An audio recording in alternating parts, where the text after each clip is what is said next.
Your great-grandmother's farmhouse had gaps around the windows. The walls were lime and stone. The floorboards creaked because they were never glued to anything. And on the coldest morning of the year, she woke up warm. Not comfortable by your standards, maybe, but warm, dry, alive. Now consider your house. Sealed with foam, wrapped in plastic. Triple-pane windows that lock out every whisper of moving air. Engineered to be airtight. And yet somehow, you feel a chill creeping along the floor that no thermostat setting seems to fix. You crank the heat higher. Your energy bill climbs. The cold stays. Something is wrong, and it is not the temperature outside. It is what your walls are doing with moisture you cannot see. Welcome to Frontier Trapper. Today, we're pulling apart one of the most quietly destructive mistakes in modern construction, a mistake born not from ignorance, but from a misunderstanding of how heat, air, and water actually behave inside a structure. For centuries, builders across Europe, colonial America, and the frontier understood something about shelter that we have almost entirely forgotten. They built homes that breathed, not because they lacked the materials to seal them, but because they understood that a house that cannot exhale will eventually drown itself from the inside out. And a drowning wall does not insulate, it conducts. It pulls warmth from your body and feeds it to the winter air like a wick feeding flame. What follows is the science they understood by instinct, the building philosophy we abandoned, and what it is quietly costing you every single winter. To understand why old homes worked, you first have to understand what moisture does inside a wall, because this is the invisible war that determines whether your home shelters you or slowly betrays you. Every living body in a house produces moisture. Breathing, cooking, washing, even sleeping. A family of 4 can release 3 to 4 liters of water vapor into their home's air every single day. That moisture has to go somewhere. In an old home, it went through the walls, lime plaster, timber, cob, stone, laid with lime mortar, thatch, even early brick. These materials are what building scientists now call hygroscopic. They absorb moisture from the air when humidity rises and release it when humidity drops. They regulate, they participate. The wall itself acted as a kind of lung, pulling dampness in, holding it briefly, then exhaling it to the outside as conditions shifted. The moisture never accumulated. It moved, and because it moved, the wall stayed relatively dry. But there's a second reason those old homes felt different, and it's a law of physics called the stack effect. Think of your house like a giant, slow-motion chimney. Warm air is less dense. It rises and tries to exhale out the top of your house, which forces the bottom of the house to inhale fresh, cold air from the gaps in the floorboards. In an old home, this was a constant, natural lung. It didn't just move air, it moved pollutants. Now here is where the story takes its turn. After the energy crisis of the 1970s, the Western building industry became obsessed with one idea: stop air leakage. The logic seemed airtight, if you will pardon the expression. If warm air escapes through cracks and gaps, you lose heat. So seal every crack. Wrap the house in plastic sheeting, in vapor barriers, in spray foam that expands into every crevice and sets hard as bone. And it did reduce air leakage, dramatically. Heating bills dropped, at least on paper. But something else began to happen, something the engineers of the era did not fully anticipate. The moisture that families produced every day, all those liters of vapor, no longer had anywhere to go. It could not pass through the walls. It could not weep through the plaster. It hit the cold side of the vapor barrier and condensed. Liquid water, forming silently inside wall cavities, soaking into fiberglass bats, pooling on surfaces no one could see. And wet fiberglass insulation loses a staggering amount of its rated R value. Studies from institutions like the Oak Ridge National Laboratory have shown that even a 4% moisture content in fiberglass insulation can reduce its thermal performance by as much as 50%. Half your insulation gone. Not because it was cheap, not because it was installed wrong, but because the wall could not breathe and the moisture had nowhere to go except into the very material meant to keep you warm. And it's not just the moisture, it's what I call the cold skeleton inside your walls. Engineers call it thermal bridging. You see, heat is lazy. It looks for the easiest path out. Even if you have thick insulation, the wood studs or steel frames act as bridges, carrying the heat straight through the wall and leaving cold stripes on your drywall.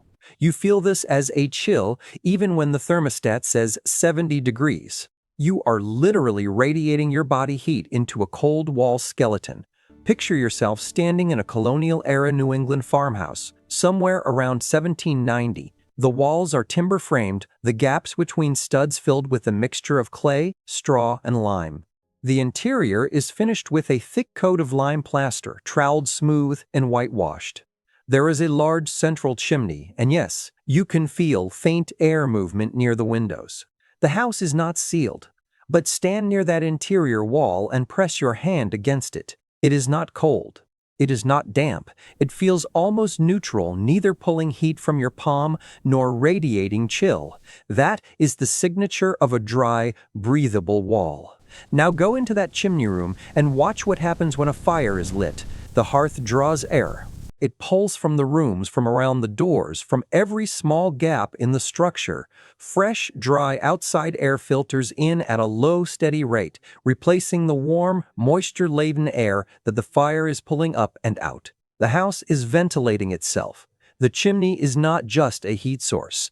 It is the engine of that stack effect we talked about, powered by nothing but the physics of rising hot air. Moisture leaves, dry air enters, the walls stay dry. The insulation, such as it is, performs at its full capacity. The occupants stay warm, not because the house is hot, but because the house is dry and the heat that exists is not being wicked away through wet walls. It is an elegant, self-regulating system, and no one in 1790 needed a building science degree to make it work.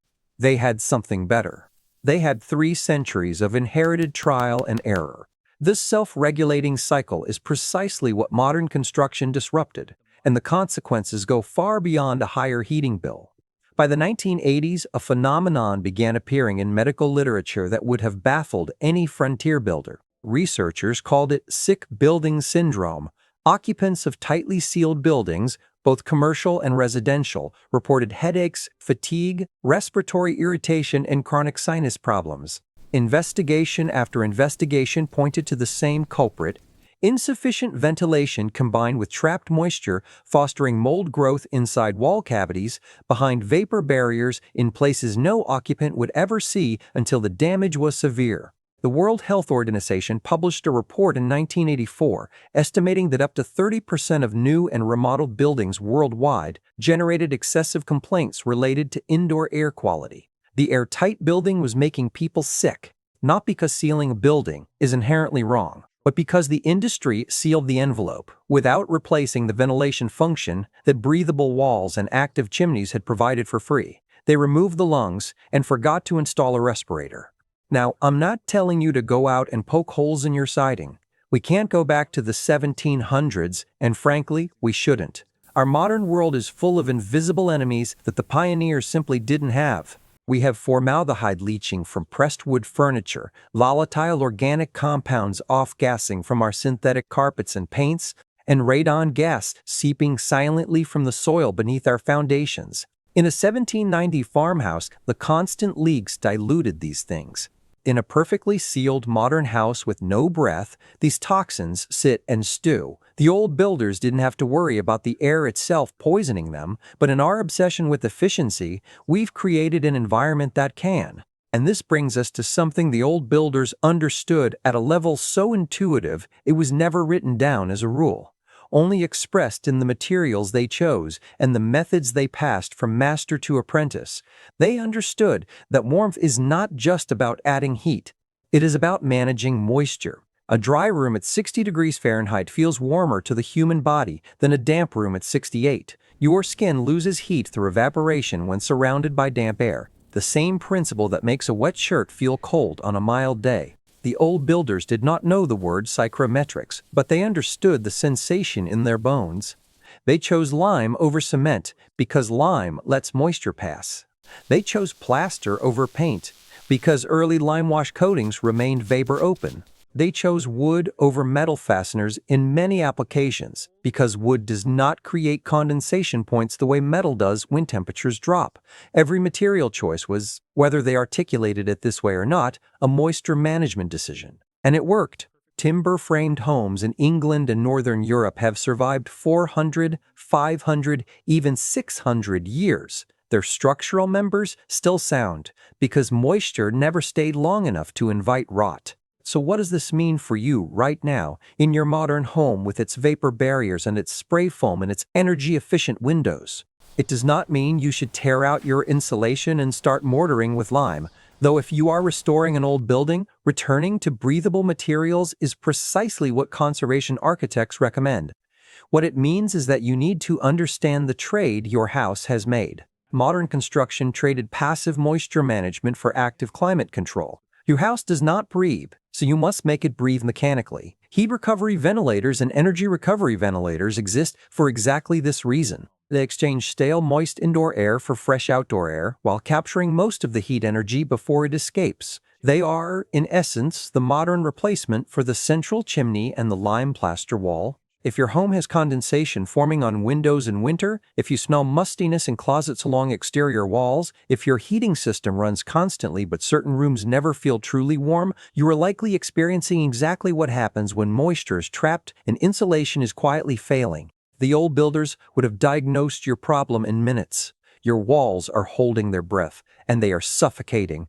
There is a tendency in modern life to look at old buildings and see only what they lacked. No central air.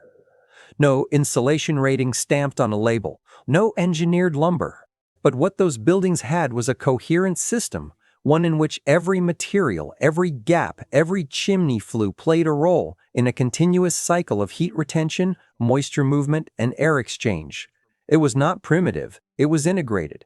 The walls worked with the chimney worked with the air leakage worked with the hygroscopic plaster. Remove one element and the system degrades. Modern buildings removed nearly all of them and replaced the entire philosophy with a single strategy: seal everything and add more heat. It works until the moisture finds no exit, until the insulation saturates, until the mold colonizes, until the cold you feel along the baseboard is not coming from outside at all, but is being conducted to your own wet walls, inch by inch, straight into your living room. The ancestors who built those breathing homes were not romantic figures living in some golden age of comfort. They were cold sometimes. They burned enormous quantities of wood. Their homes were not perfect, but the core principle they built upon, that a shelter must move moisture or moisture will destroy it, that principle is as true today as it was in 1750. It is not nostalgic to learn from it. It is engineering. It is physics. It is the kind of knowledge that saves you money, keeps your home standing, and keeps your family healthy when the next deep freeze settles in and the power grid groans under the weight of 1,000,000 sealed houses, all cranking their thermostats higher, fighting a battle against cold, that their own walls are helping the cold win. I want to hear from you on this one. Have you ever noticed certain walls in your home that always feel cold to the touch, even when the heat is running? And did you ever figure out what was really going on behind the drywall? Drop your story in the comments. What you discovered might be exactly what someone else needs to hear.